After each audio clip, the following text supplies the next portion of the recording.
Salve galera, meu nome é Daniel e eu tive com o Ever e com o Ed conversando sobre as principais coisas que aconteceram na semana passada que passou. Se liga aí na nossa conversa.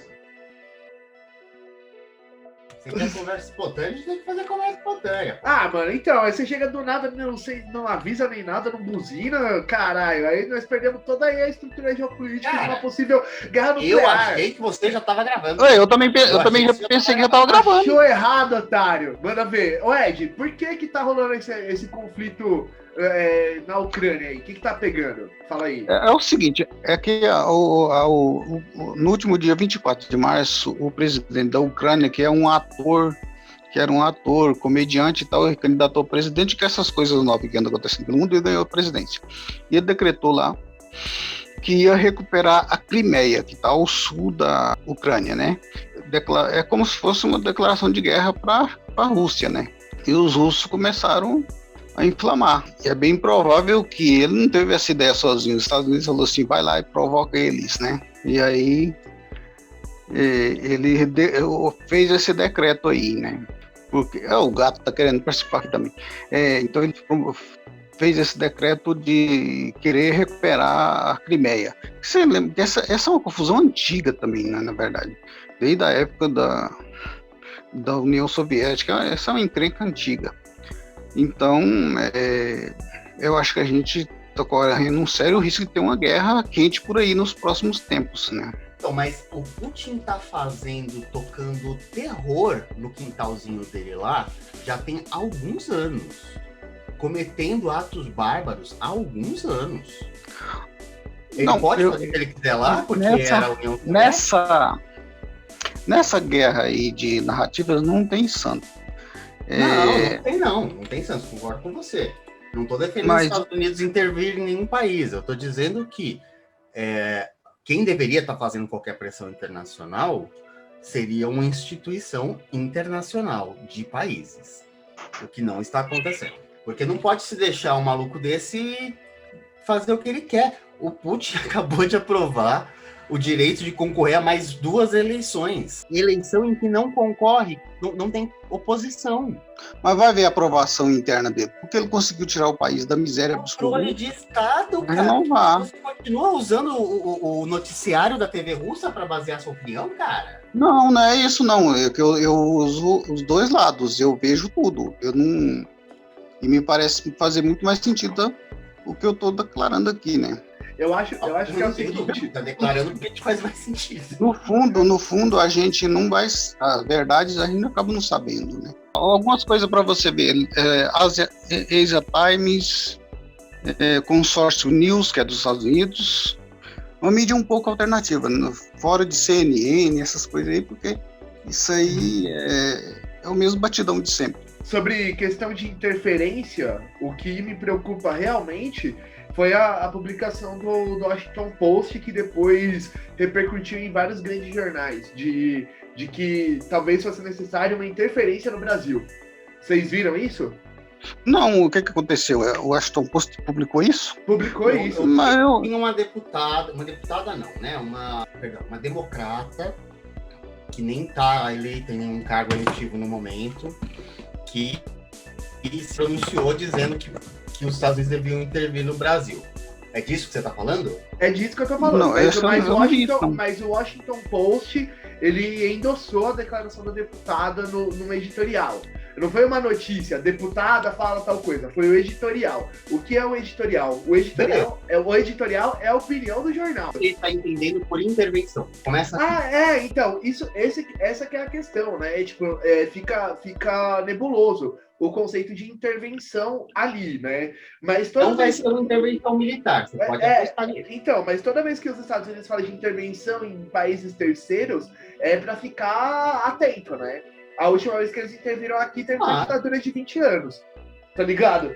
Foda. Não tô dizendo que é para não ficar atento, mas eu tô dizendo que qualquer veículo internacional que faça uma declaração dessa, neste momento, está coberto de racismo. O Brasil está um criadouro livre de novas variantes que podem pegar todo o esforço de vacinação e jogar para zero. A gente não está falando de uma coisa local que se resolve local. A gente está falando de uma coisa que ameaça globalmente. E aí, assim, novamente, quem deveria estar fazendo esse grito deveria ser uma instituição internacional de países com força para atuar, que a gente não tem hoje. Na verdade é assim, depois que o Washington Post soltou esse editorial, vários jornais importantes do mundo, O País, Guardian, vários jornais importantes seguiram ele, ecoaram, entendeu? Isso daí. Então, é isso, né? Na verdade, é uma preocupação global, né? Não foi um negócio localizado nos Estados Unidos, né? Então, já ameniza um pouco o cenário, né? Mas quando parte dos Estados Unidos, a palavra intervenção é alarmante, cara, entendeu? Só que muito provavelmente vai ser intervenção como os Estados Unidos têm feito. Aqui no Brasil, algum tempo tem intervenção econômica, né? Sim. Bagunça mercado, condiciona a verba. Agora, cara, pra você ter uma ideia, o Biden está enfrentando um crescimento de imigração legal, dobrou a quantidade de imigração legal nos últimos meses. E agora eles estão estudando fazer um fundo, porque esses imigrantes não estão vindo do México, estão vindo da América Central, estão vindo do Panamá, estão vindo desses países que estão mais críticos. E dar dinheiro para esses países para conter a migração. Hoje os Estados Unidos têm intervido de uma maneira que é mais soft. Não estou dizendo que ela é mais certa, tá? Estou dizendo que ela é mais soft. Ela é menos paulada na cara, como foi as intervenções durante a Segunda Guerra. Durante a Guerra Fria, quer dizer. Mas que é preocupante, com certeza. Isso deveria servir de alerta para a gente estar redobrando as nossas investidas contra esse maluco que usa a faixa presidencial. Sim. E tem outra coisa, né? Porque, tipo, na verdade, eu não sei se vocês viram, mas isso faz, acho que quase um mês, né? O Trump pegou um monte de imigrante mexicano, colocou no avião e mandou de volta pro México. Assim, do nada, tá ligado? Sem nem avisar pros caras o que tava acontecendo. Eu não sei se vocês viram isso, vocês chegaram a ver isso. O Trump não, o Biden, né? O Biden fez isso, não. Né? Então ele fez isso. Só que na verdade, você não pode fazer isso, né? Porque é o seguinte, uma situação, por exemplo, que nem a do Brasil, o que a gente está vivendo agora, né? Se você conseguir chegar em outro país, vamos supor, você passa pela fronteira e vai até o Uruguai. O Brasil está numa situação tão complicada, né, que você pode pedir asilo político, entendeu? A gente está numa situação calamitosa. Tipo, o Brasil, ele Pode pedir asilo político? Então, teoricamente... Isso aí. O asilo político, ele não é dado na hora.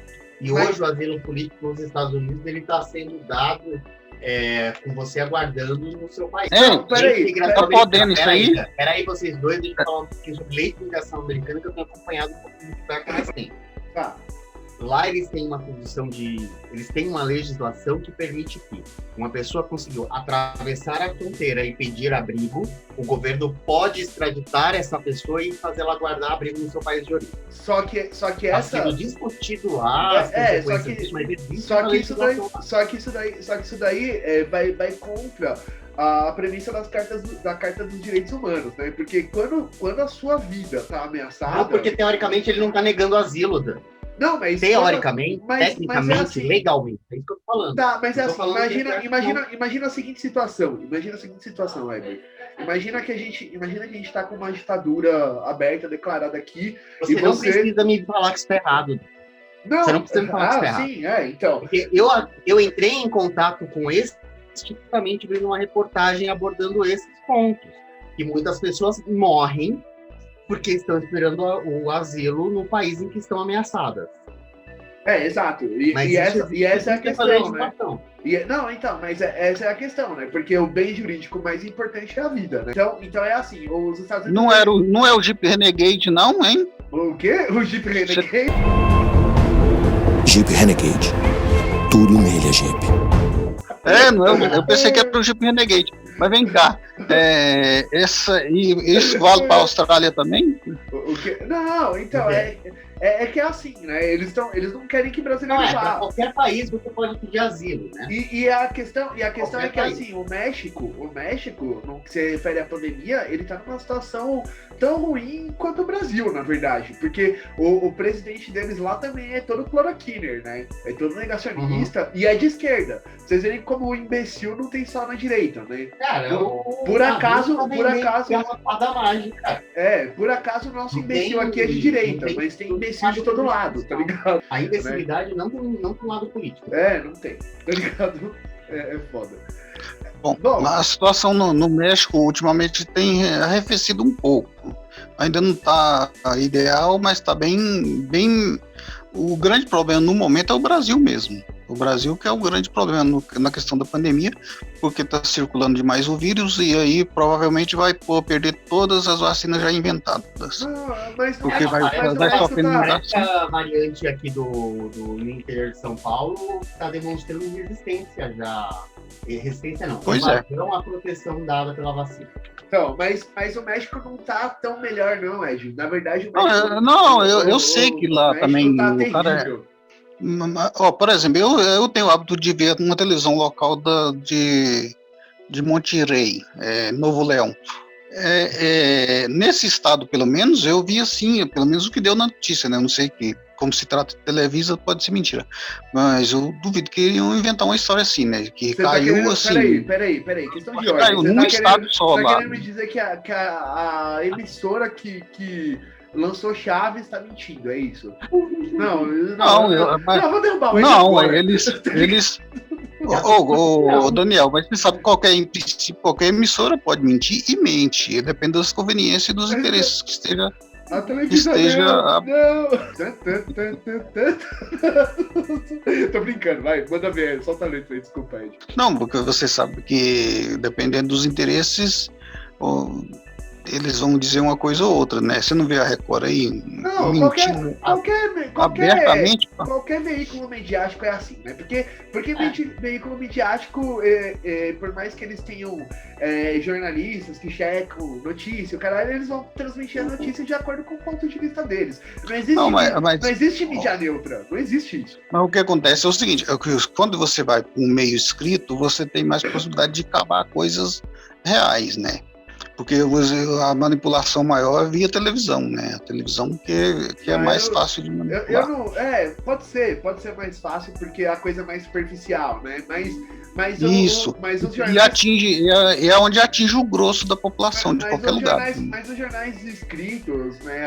Eles também são manipulativos, são tendenciosos. É evidente. Né? E aí é foda. É até um ponto que fica... É um ponto que fica meio difícil de discutir com o Bolsonaro, né? Porque os caras eles falam, porque toda a imprensa é nojenta, tá ligado? E é foda, porque não é do jeito que eles colocam, mas eles têm uma parceria de razão nessa porra, tá ligado? Porque mas é foda. O que acontece? A gente criou uma falácia de que a mídia tem que ser neutra. Tem que ser neutra, ela tem que ser transparente. Ela tem um posicionamento, o posicionamento dela tem que ser transparente, porque tem que levar isso em consideração.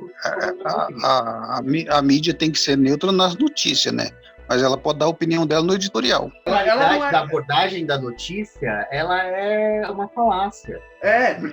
Porque eu vou colocar os meus vieses nela, então eu tenho que ser claro sobre quais eles são. A hora que você fala de alguma notícia, você, o Weber, a Pri, qualquer um, a hora que a gente fala de uma notícia, a gente não é jornalista, a gente já tá colocando o nosso viés. A hora que eu viro e falo assim, porque o Lula tirou 40 milhões da miséria, tá ligado? Né? Eu vou falar isso com o maior sorrisão no rosto, tá ligado? Eu não vou pensar nos pormenores pra dar essa notícia. Mas quando é um cara que é contra a esquerda, vai dar essa mesma notícia, ele vai falar, 40 milhões que tirou da miséria, mas esses números foram camuflados por causa disso, disso e disso. Se for cavar, qualquer coisa, você consegue... Tipo, como disse sabiamente Rick Sanchez, se você ficar misturando palavras o dia inteiro, você consegue fazer qualquer coisa soar ruim. E se você ficar misturando palavras o dia inteiro, você também consegue fazer qualquer coisa soar boa. Então é claro que a imprensa é tendenciosa, tá ligado? Claro, todo mundo, não existe neutralidade. O Lula tirou realmente 40 milhões da miséria, só que a Dilma devolveu 80 para trás. Então, a coisa ficou pior, né? Agora o Bolsonaro deve jogar mais uns 200 para lá. Então, na semana passada, né, no sábado, o ministro Nunes Marques soltou uma liminar que permitia a reabertura das igrejas e templos religiosos. Isso não é o tal do Cássio, não? O Cássio Nunes Marques. O nome dele é assim. Eu tô afim de outra pessoa. Então, ele liberou essa liminar justamente na véspera da Páscoa, né? E as igrejas voltaram a abrir. Durante essa semana, houve uma votação dos ministros, né? Dos 11 ministros do STF, para saber se mantinha ou não essa decisão do Nunes Marques. Graças a Deus, isso foi votado, né, 9-2, e as igrejas elas vão ficar fechadas por determinação do Supremo. Só que o André Mendonça, ele teve esse julgamento do Supremo e falou um monte de groselha. O cara que foi advogado-geral da União, ministro da Justiça e agora advogado-geral da União de novo, né, não citou uma palavra de nenhum corpo de lei, de nada da Constituição. Ele utilizou da Bíblia para defender o ponto de vista dele e foi comido com farado sal grosso pelo Gilmar Mendes, que disse que provavelmente ele devia ter vindo de Marte porque ele estava totalmente descolado de qualquer responsabilidade institucional. Isso abre várias discussões. Vamos falar sobre essa parada aí. O que vocês acharam primeiro da decisão do Nunes Marques de abrir os templos? Por que esse empenho todo em abrir templos religiosos? É poder econômico, basicamente. Porque essas igrejas não são mais igrejas, são empresas, e empresas que não é uma empresa comum dessas que te vende um serviço ou um produto. Te vendo, ilusão, um monte de bobagem, e um monte de gente que acredita nisso. Então é basicamente o poder econômico. Pegar o dinheiro vivo também, porque esse negócio de Pix, essas coisas aí, não é todo mundo que tem. A maioria do povo não tem isso. Então, eles querem pegar o dinheiro vivo, porque também para fugir de qualquer coisa de situação legal. Fugir de qualquer, assim, declaração, né? Pelo Pix, por exemplo, não tem como se negar a informação. É isso, basicamente é o poder econômico, né? Então, esse tá nem aí pro povo se vai morrer gente, se não vai. É a elite brasileira, né? Inclusive religiosa, não tem o menor valor nenhum. Só, o único valor deles é o dinheiro, eles querem o dinheiro, somente isso, pronto, acabou. Agora, interessante foi o Distófeles, né? Você viu a reação dele, só falou, nem quis justificar nada. E agora, esses outros dois aí, tá aí pra fazer esse serviço sujo mesmo, né? Tal do Mendonça e o Cássio lá. É isso aí, né? É o governo, é a cara do governo que tem aí, né? E você, Heber, o que você achou? Você acha que é isso mesmo que a gente falou? O que você acha? Eu começo dizendo bem-vindos ao Evangelistão, população muito lunática. Isso é uma sinalização muito forte para uma das bases mais sólidas de apoio ao presidente, que ainda é a base evangélica. Então tem a questão aí da influência do poder econômico, sem sombra de dúvidas, mas eu também tenho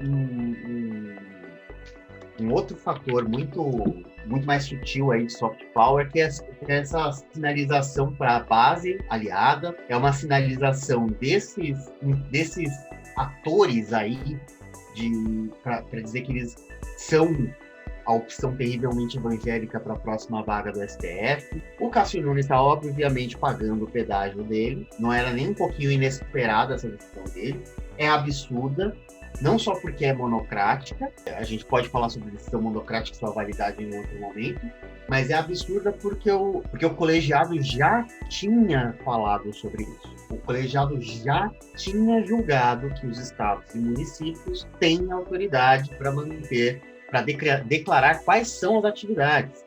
E a base legal que o Cássio Nunes usou é absurda, porque ele alega a liberdade de culto. A liberdade de culto não é a liberdade de igreja. Ninguém está proibindo a pessoa de ajoelhar, se ajoelhar no chão e orar a Deus na sua casa. Ninguém.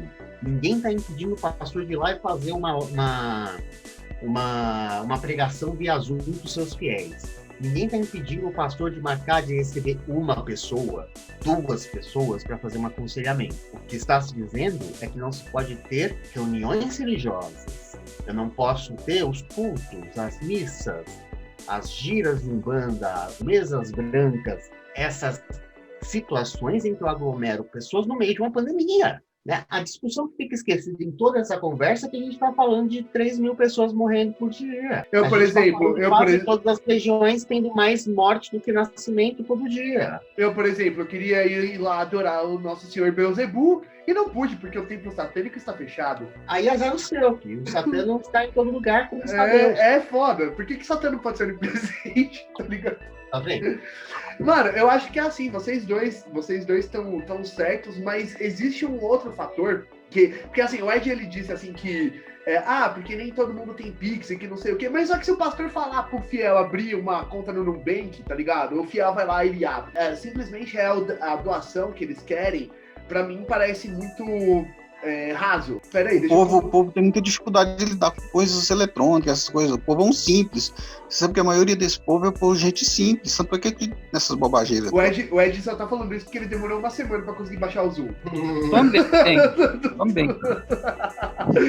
Então, mas sabe o que eu acho, gente? Que o buraco é mais embaixo, né? Tipo, ninguém comete... Sempre é, né? Ninguém comete crime de corrupção, né? Tráfico, tá ligado? Com Pix e com transferência bancária, né? Tudo é dinheiro vivo. Uhum. E as igrejas, a milícia, por exemplo, tá ligado? As igrejas, elas são um meio excelente de lavar dinheiro. Eu acho... fiz um post hoje. O Silas Malafaia fez um post no Twitter dizendo que somos todos hipócritas por dizer que as igrejas têm que ficar abertas para receber o dízimo, sendo que existem os meios eletrônicos. E alguém respondeu, né? Mas por meios eletrônicos você não consegue lavar dinheiro. Exato. Eu acho que é uma possibilidade, Dan, mas não é o principal. Eu acho que a gente está esquecendo que na mentalidade do culto da prosperidade, as igrejas, elas dependem de estar o tempo todo soprando no ouvido do fiel. Aí você deixa o fiel um mês solto, né? Será que ele volta? E o cara vai parar na Batista. Uhum. O cara vai parar na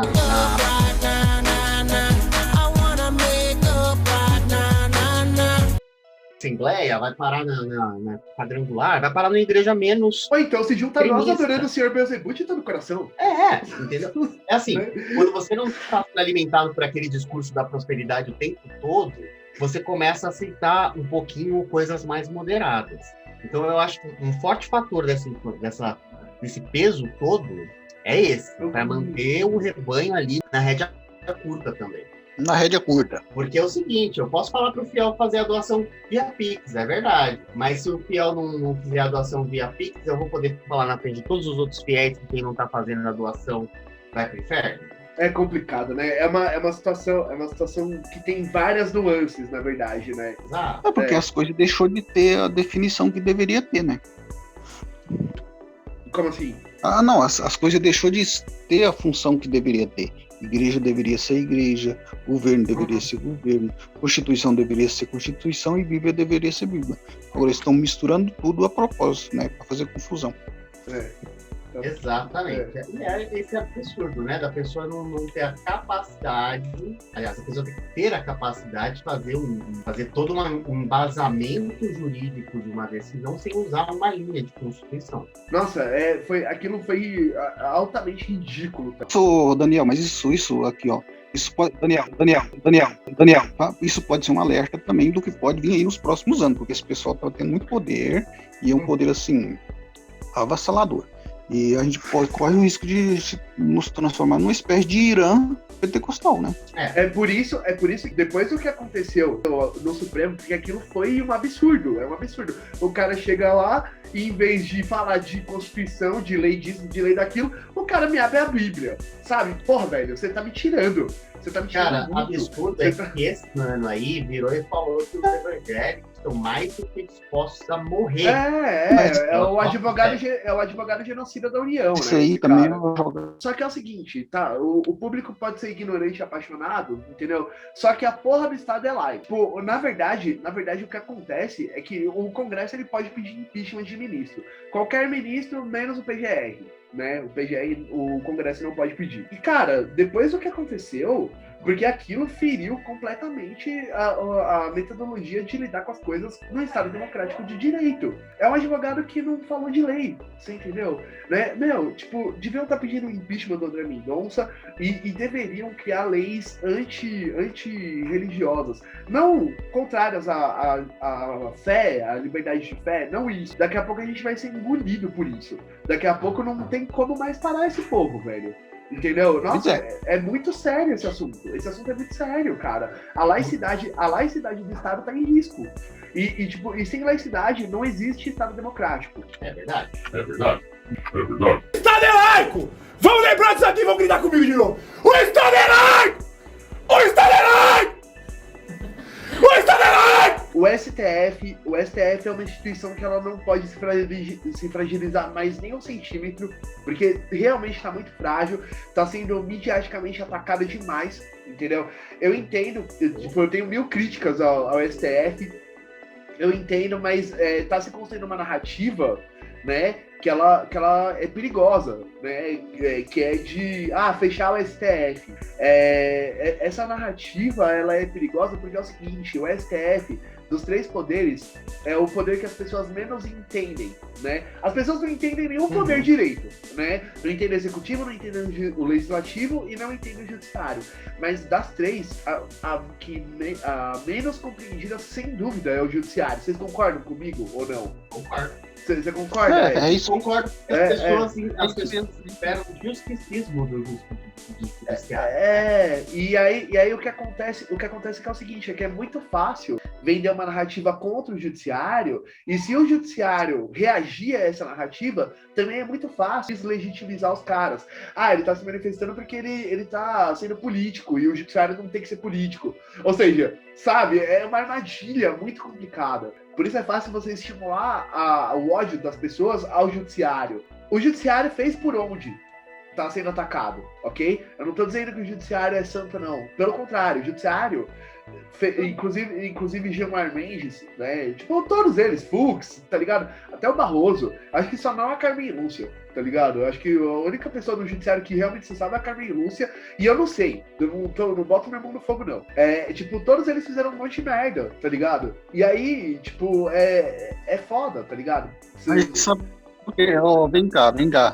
Mas eles fizeram um monte de merda porque eles fizeram política.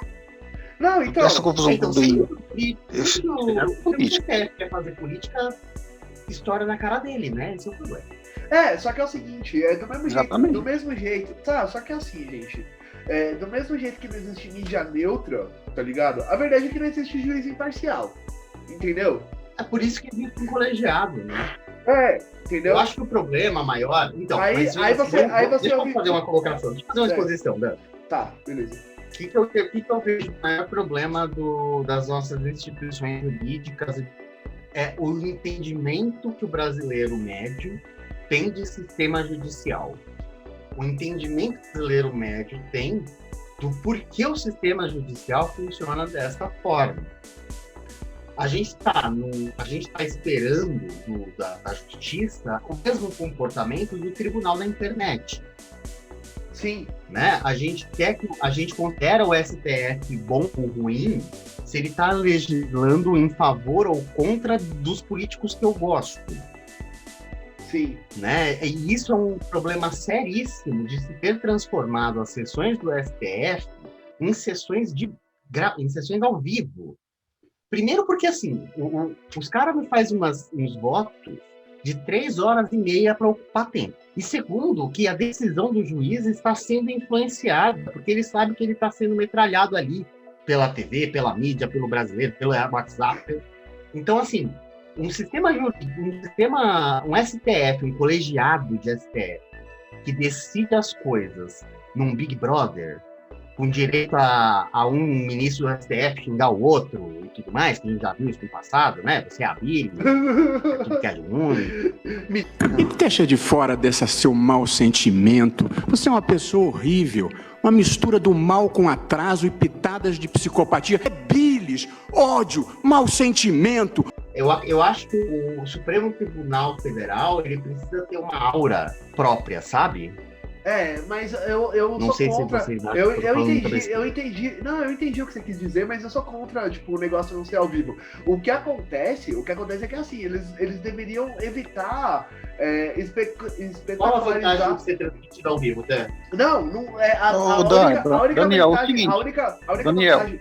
Fala. A única. Peraí, só pra responder o Weber, rapidinho. A única coisa é que é assim, se você não transmitir ao vivo, tá ligado? Você pode criar a sensação de que eles estão escondendo alguma coisa. Entendeu? Então, só mas, isso. Dan, nunca foi ao vivo. Nunca foi ao vivo. Agora que tá sendo, né? Porque, Daniel, a justiça não tem que ser um espetáculo público. Não tem que ser. Aconteceu isso com a Se Lava você Jato pega e a gente os viu, advogados, né? exatamente. Com a Lava Jato e a gente viu no que deu, né? Não tem que ser. Não tem que ser isso. É por isso que eles estudam para poder fazer justiça, pelo menos em tese, né? E não é para ser esse espetáculo. Agora, eu ouvi uma explicação de que os votos são longos porque aquilo lá causa jurisprudência. Ai, meu Deus, não deu para sair lá. Também isso aí. Tem que falar rápido Isso, que exatamente. você não consegue, Isso que ele tem que deixar. Ele tem que deixar bem detalhado, tintim por tintim, as coisas, para poder. Essa é uma explicação de advogados que eu escutei, né? E de juízes. Porque aquilo lá vai causar depois o alinhamento das coisas futuras, de próximas decisões semelhantes. É verdade. Quer dizer, às vezes não. Mas ainda assim, eu acho que isso aí, se eu, cidadão, quero consultar, isso aí tem que estar público e transparente. Mas isso não tem que ser uma sessão de reality show com os ministros se degladiando no meio do voto. E ministros entram, um ministro sai. Até porque depois você pode cortar o que o ministro falou e pegar só o que interessa, só que uma decisão jurídica ela tem que ser considerada na íntegra. Você não pode pegar só um pedacinho dela, né? Você não pode só pegar um pedacinho dela. Ah, não, isso aqui eu gostei, o resto que se foda, tá ligado, né? Não vale, né? Mas, o Daniel, tudo isso aí fica registrado em ato. Isso. Tá então, tudo. o cara quer quer saber o voto do Tifoli, vai lá, baixa o voto do Tifoli e lê. E sobre as instituições religiosas. Se a gente não fizer nada, a gente vai virar realmente evangelistão, né? Vocês têm alguma sugestão do que poderia ser feito? Porque esse é um assunto muito complexo, né? Olha, Dan, eu vou bater no ferro frio aqui, porque, na minha opinião, para resolver a maior coisa do Brasil é a educação. A gente precisa de um povo mais educado, não só em português, matemática. A gente precisa de um povo que entenda um pouquinho como é que absorve informação, procura informação, como valida informação, como funciona o método científico. A gente precisa desmistificar uma série de bobeiras que existem por aí. Porque quanto mais crua a pessoa, mais fácil dela cair nesses blá blá blá. Na minha modesta opinião, né? Quanto mais menos condições há em ensino e educação, mais fácil de eu alienar e manipular. A solução ela tem que ser adotada para diversas questões, né? Tanto para evitar manipulação religiosa, quanto manipulação política, né? Quanto o que está acontecendo no Brasil é um absurdo, né? Porque o que a gente está vendo no Brasil aconteceu lá na Idade Média. Lá na Idade Média estava acontecendo muito disso, e aí decidiram ali meio que na marra separar o Estado, né? Aí começou a ter um lance aí que nobre não podia ser padre não podia ser nobre, e aí as coisas começaram a se encaixar um pouquinho melhor. E agora a gente tá voltando, né? 200. Isso. 200 não, quanto? Mas o que eu tava falando que tá 500 anos atrás? 500, né? Desde o iluminismo, né? Isso daí começa.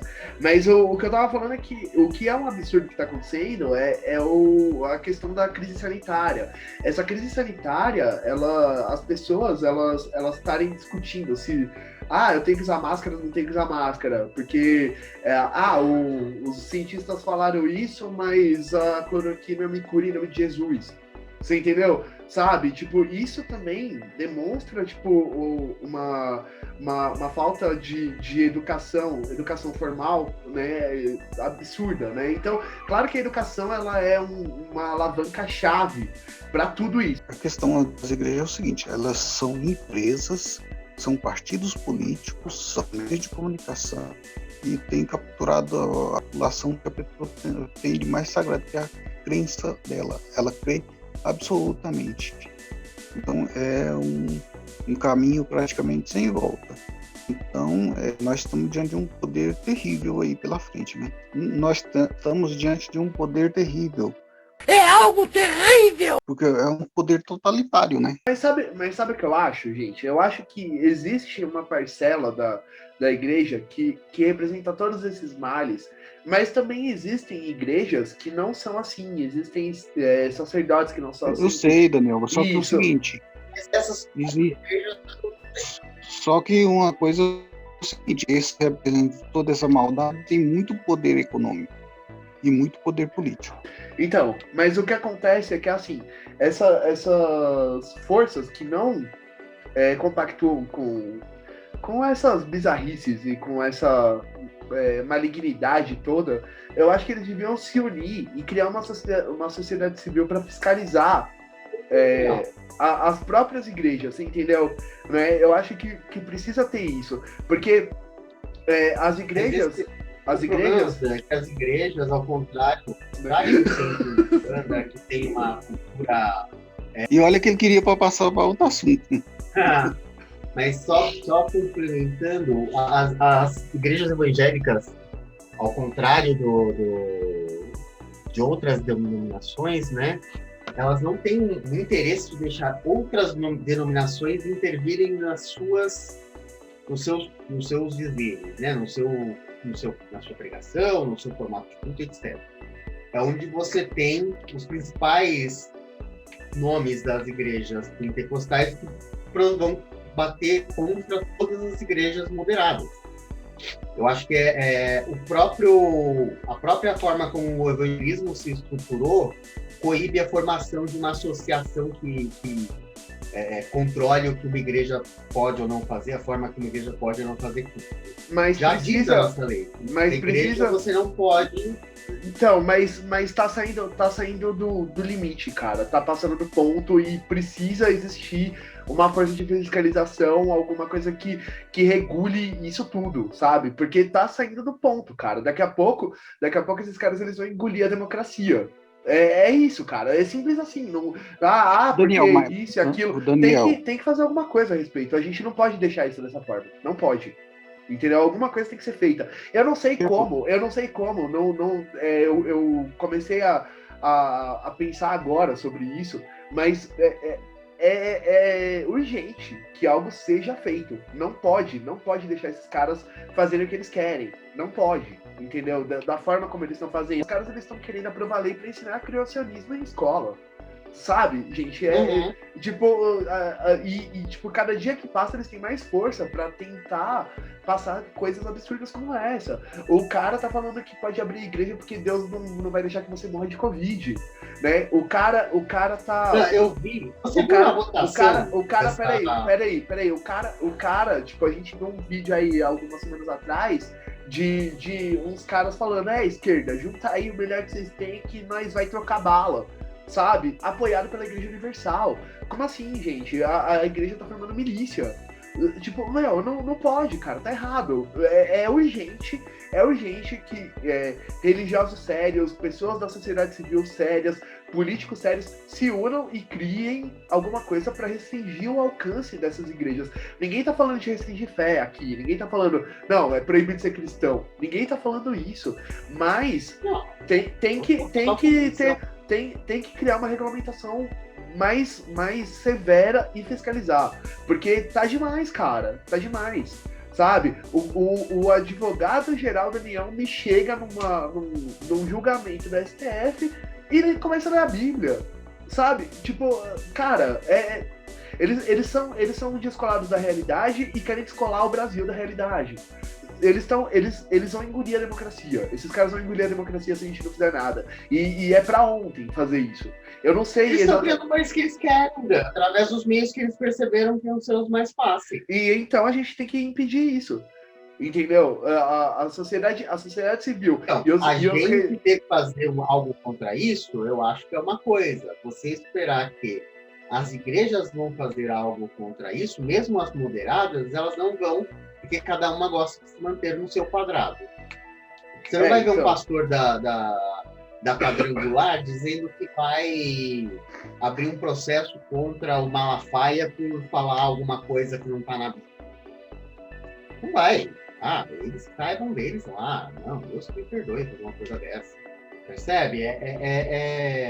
Não dá para esperar que esse movimento vai acontecer de dentro da igreja ou por cristãos moderados. Porque os cristãos moderados, eles são oprimidos por esses cristãos malucos. Eles não têm local de fala no curso público. Mas é urgente que alguma coisa seja feita. E aí a gente vai ficar esperando esses caras que eu tô dizendo para você que não vão fazer. Tem que pensar. Assim como é urgente uma reforma tributária justa, assim como é urgente uma série de outras coisas, uma reforma agrária, assim como eu acho que tem reforma agrária até passou do tempo.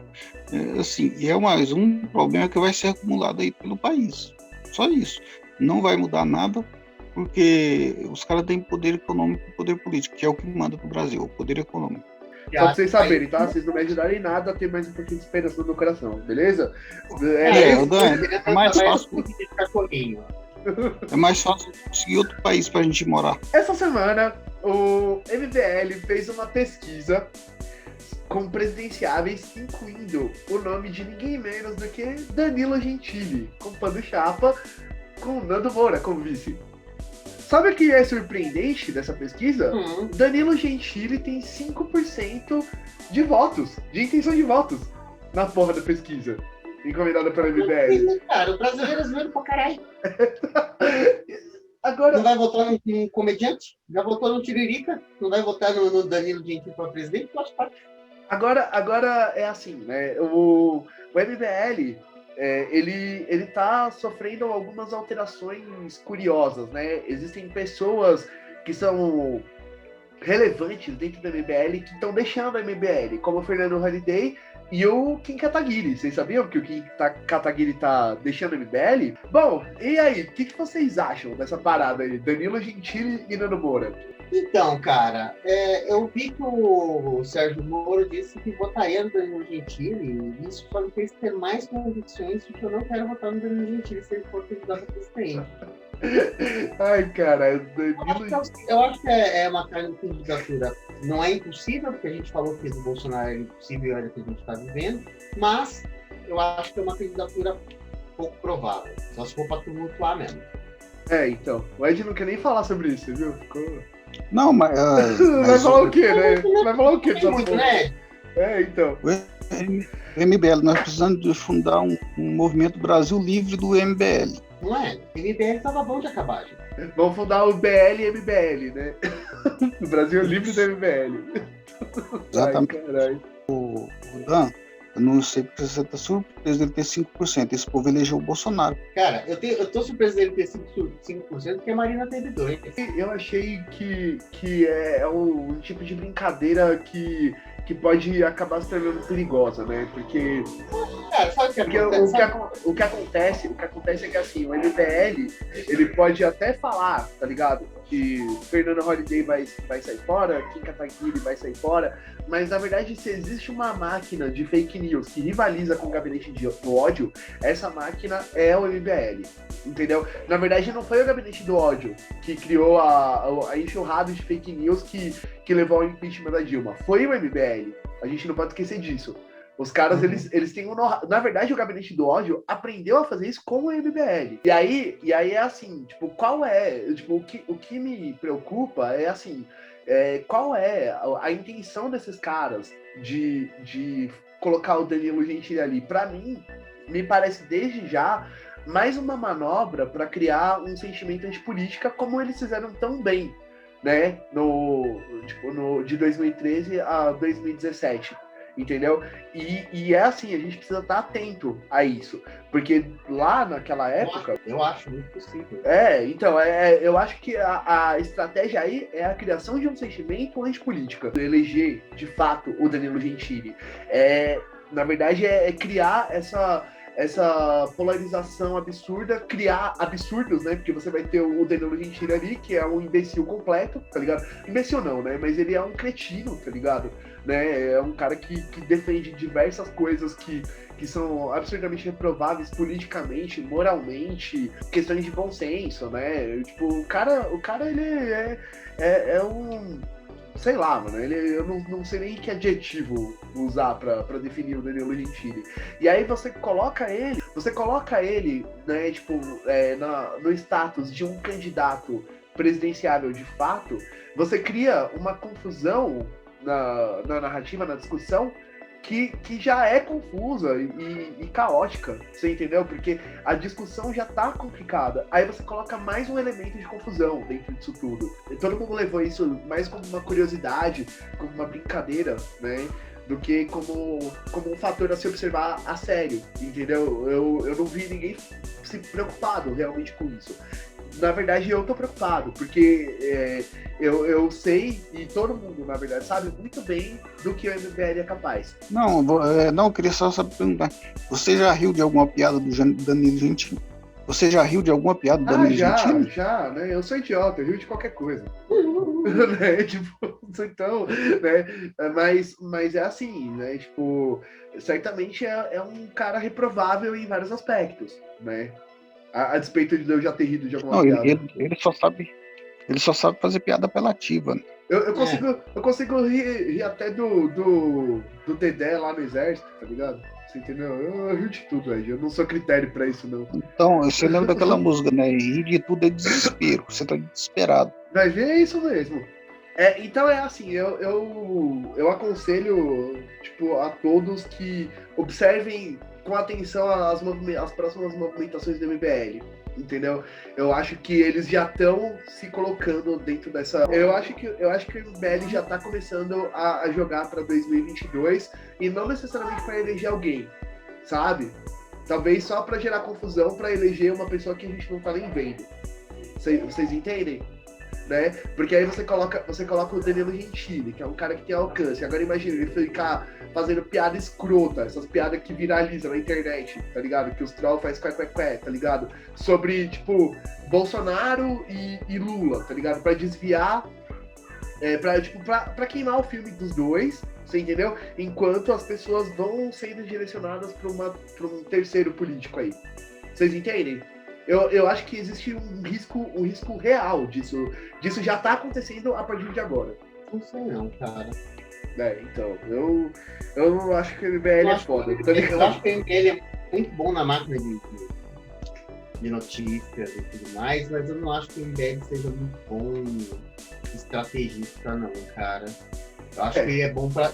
Eu acho que é o seguinte, eles vão desvincular a imagem do Holiday do Kim Kataguiri deles, para poder continuar dizendo que são apolíticos e lançando um candidato. E é isso, cara. E aí eles fazem isso aí porque é o seguinte, há 6 anos atrás, 8 anos atrás, sei lá, tinha um maluco que ia no Super Pop e ia no Pânico e todo mundo dava risada quando falava que ia ser presidente e foi já presidente.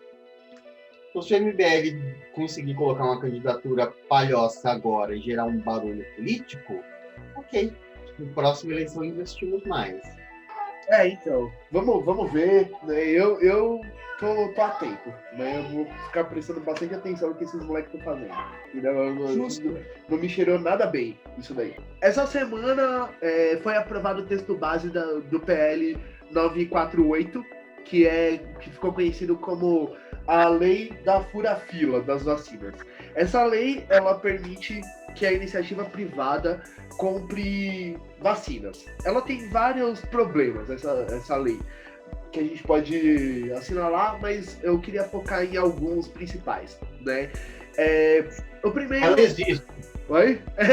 O primeiro é que ela existe, né? É isso mesmo. Né? os empresários eles podem comprar as vacinas, né? E eles podem vacinar os funcionários. O texto da lei é muito generoso com o que significa funcionário, certo? Tipo, qualquer pessoa que preste serviço, que tenha qualquer contratinho de gaveta, pode ser considerado um funcionário, certo? Então é assim, porque a lei, ela tinha sido aprovada, tinha sido o texto base inicial da Leão, da deputada lá do PP, pelo Distrito Federal. O texto inicial dizia que os empresários poderiam vacinar parentes de primeiro grau. Agora isso foi alterado, porque isso foi considerado um absurdo, com razão.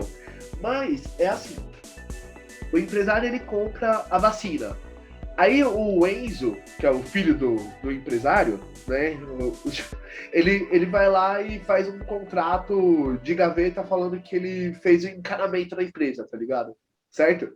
Aí pronto, ele é funcionário da empresa e pode ser vacinado. E se o Enzo foi vacinado foi porque ele mereceu, entendeu? Certo? Né? Então, a lei ela tem esse buraco, porque quem é que vai fiscalizar isso? Ninguém vai fiscalizar essa porra, tá ligado? Né? Aí é assim, a lei ela também exige que você doe metade das vacinas que você comprar, mas ela só exige que isso aconteça, né, enquanto grupos prioritários ainda estiverem sendo vacinados. Ou seja, depois que a gente vacinar, tipo, policiais, agentes de saúde, professores e idosos, né, as empresas elas podem fazer o que elas quiserem com as vacinas que elas adquirirem. A lei também tem uma coisa que eu achei meio problemática, que é o seguinte, os laboratórios não podem negociar com empresas, a não ser que eles tenham, que eles já tenham entregado qualquer demanda de vacinas que tenha sido negociado com o governo federal. O que acontece é que existe uma problemática dentro disso daí, que é assim, porque de repente, já que os empresários vão comprar, o governo federal pode simplesmente se eximir de negociar com os laboratórios, ok? Né? Então, tipo, já que os laboratórios entregam o que o governo já pediu e depois os empresários que se virem para comprar. Isso pode gerar um monopólio. Posso colocar uma lupa? Oi? Pode, por favor. Tem uma outra parte do texto que diz que os empresários vão poder comprar de qualquer agência, mesmo que não tenha sido aprovado pela Anvisa, eu ia falar isso por último. Uma agência reguladora internacional. Eu ia falar isso por último. Porque esses dois estão muito interligados na consequência. Então, O Brasil já tem comprado as doses da Pfizer, da Janssen, que é a vacina da Johnson. Eu não sei se tem da Moderna, porque ele não tem da Sputnik, ele não tem da Soberana, ele não tem uma outra vacina indiana, é a Covax, eu acho. Não, é a Oxford, é da Oxford. A da Oxford é produzida na Índia. Não, tem duas indianas. Mas a Oxford também foi aprovada. A outra que está sendo produzida mas a da Oxford foi aprovada aqui também. Mas você sabe por que o Bolsonaro... Porque essa o Brasil já comprou. Sabe por que essa o Brasil já comprou. O regimento diz que a pessoa... Então, eu tenho duas vacinas na Índia, uma que o Brasil já comprou e uma que o Brasil não comprou, porque a Anvisa ainda não validou. O que isso vai permitir? Que esse empresariado entre nessas fabricantes que não foram ainda homologadas, mas que foram pelas suas entidades locais, e passem a importar vacinas que não passaram pelo controle de qualidade da Anvisa, porque, por exemplo, essa segunda vacina indiana, a comitiva da Anvisa foi fazer a vistoria na fábrica, e não havia condição de produção para o ingrediente ativo. E aí o empresariado vai fazer essa vistoria para comprar a vacina? Não vai, né? Então a gente está falando que o empresariado não vai competir com essas vacinas que o país já está esperando. Ele vai nessas que o país ainda não está esperando, porque está sendo dificultado aí o processo de aprovação por motivos reais e motivos políticos. Isso sim é preocupante, porque eu vou estar, além de tudo, vacinando com vacinas que não têm uma eficácia comprovada e aceita pela nossa instituição, que tem feito um ótimo trabalho. Certo. Nada impede também do cara da vacina no laboratório, por nada. Assim, a quantidade de problemas que pode acontecer nessa vacinação particular. Só pelo fato de eu estar comprando uma vacina que não é aprovada pela Anvisa, já são terríveis. Sim, a lei ela permite que você use qualquer vacina que tenha sido aprovada por qualquer agência de vigilância sanitária do mundo. Então vamos supor, amanhã Trindade e Tobago, tá ligado? Inventa uma vacina. E a agência de vigilância sanitária de Tobago aprova a vacina. O empresário pode comprar a porra da vacina. Existe um outro problema nessa porra dessa lei. Tipo, existe um outro problema nessa porra dessa lei, que é o seguinte: o que eles gastarem com vacina é totalmente dedutível do imposto de renda, tá ligado? É totalmente dedutível de imposto. Ou seja, os caras, eles escolhem qual vacina eles querem, escolhem como administrar as vacinas, escolhem quem vai ser vacinado primeiro e a gente que paga, tá ligado? É isso que tá acontecendo. Tá ligado? Agora, eu queria voltar a um ponto que eu achei muito, muito problemático dessa questão toda. Problemático de uma forma monstruosa, ok? Como eu acabei de dizer, qualquer agência de vigilância sanitária que tiver aprovado a vacina pode ser comprada pelos empresários, ok? A gente tá em um impasse em relação a Sputnik V, né? Porque os estados do Nordeste, eles criaram o consórcio Nordeste lá, né? E eles compraram, num total, né, 47 milhões de doses. Isso é o suficiente para imunizar quase metade da população do Nordeste, porque o Nordeste tem 54 milhões de habitantes. A Anvisa, ela tá embaçando para liberar para liberar a Sputnik V, né? Então, ou seja, eles estão embaçando. O que eu tenho ouvido do meio acadêmico é porque a documentação enviada está com problemas. Tá? Só que não está sendo um entrave político. Então, eu não sei, né, cara? Porque 17 países estão. 17 países. Eu também li. Do Emílio. Eu também li sobre isso. Com o meio acadêmico. Eu li sobre isso. Eu li sobre isso também. Só que é assim. A gente tem que acreditar na nossa instituição, entendeu? Então, só que é o seguinte: a OMS já aprovou a vacina. Entendeu? Ela já está sendo ministrada em 17 países. E o mais problemático de tudo. Peraí, só concluindo. E o mais problemático de tudo é que, assim, na semana que essa PL é aprovada, Bolsonaro tem uma reunião que pouco se falou qual foi o teor dessa reunião com o Putin. Você entende? Olha só o ponto que a gente tá, né? Porque, assim, o Nordeste não vai poder usar a Sputnik V, só que os empresários vão. Sabe? Tipo, 17 países já estão utilizando esse recurso. Inclusive, os empresários vão poder comprar, inclusive pelo fato do Brasil não estar comprando. E o Brasil comprar não depende da Anvisa liberar. Sim, o Nordeste já comprou. O Brasil pode comprar antes de ter essa liberação. Não, eu digo o Brasil, porque para efeito dessa lei, o consórcio Nordeste não significa nada. Sim. Então, para efeito dessa lei, o consórcio Nordeste ter comprado ou não ter comprado a vacina não interfere com o empresário poder ou não poder comprar a vacina. O que eu acho problemático nisso... Percebe a gravidade disso? Oi, o quê? É problemático em todos os aspectos. O problemático... É problemático porque é o seguinte, o cara pode virar e falar assim: olha, eu quero comprar 50 milhões de doses da Sputnik, e o Nordeste fala assim: mas eu já comprei essas 50 milhões. Desculpa, na lei não está dizendo que estados e municípios fazem parte da restrição. Está dizendo do governo federal.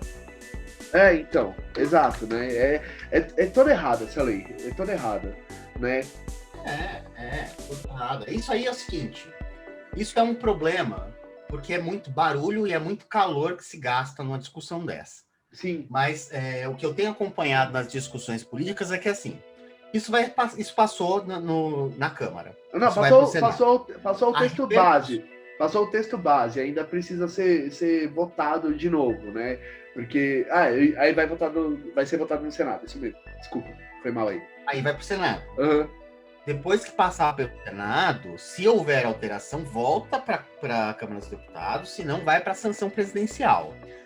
Eu não sei se o Senado aprova, porque o Senado já está recebendo um calor grande por conta desse projeto. Ainda não terminou a votação na Câmara, mas o Senado já está sofrendo pressão do coletivo. Sim. Mesmo se o Senado aprovar... Bom, se o Senado aprovar, o Bolsonaro assina no segundo que passou, né? Ele está lá com a caneta na votação esperando.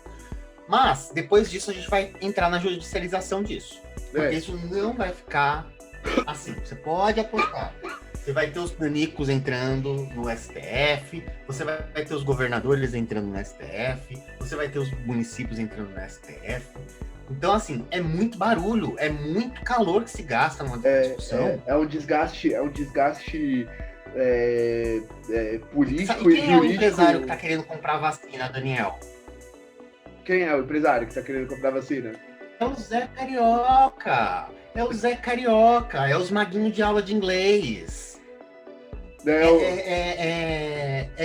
Esse pequeno empresariado que acha que é grande empresa, né? Porque tem filial, acha que é grande empresário e acha que manda na economia. Essa turminha de mente pequena. O empresariado grande mesmo não tá vendo isso com bons olhos. Apesar de um almoço com meia dúzia de gato pingado do presidente, existe uma carta com um número expressivo de grandes empresários cobrando reunião do governo. Reunião esta cujo Zé Carioca não foi convidado. Curioso, né? Não foi convidado por ser muito extremista. E causou um barulho na comunidade judaica, porque o Bolsonaro virou o presidente da Associação Hebraico-Brasileira, coisa assim. E, tipo, os judeus estavam nas redes se questionando, né? Será que o Bolsonaro acha que todo judeu é empresário? É foda, né? Na cabeça dele chamar o representante da comunidade judaica reunião com o empresariado, que foi essa sinalização dele, né? Sim. Então, assim, existem algumas línguas que dizem que o presidente foi ovacionado, mas porque houve ali uma pressão da maioria de convidados ministros.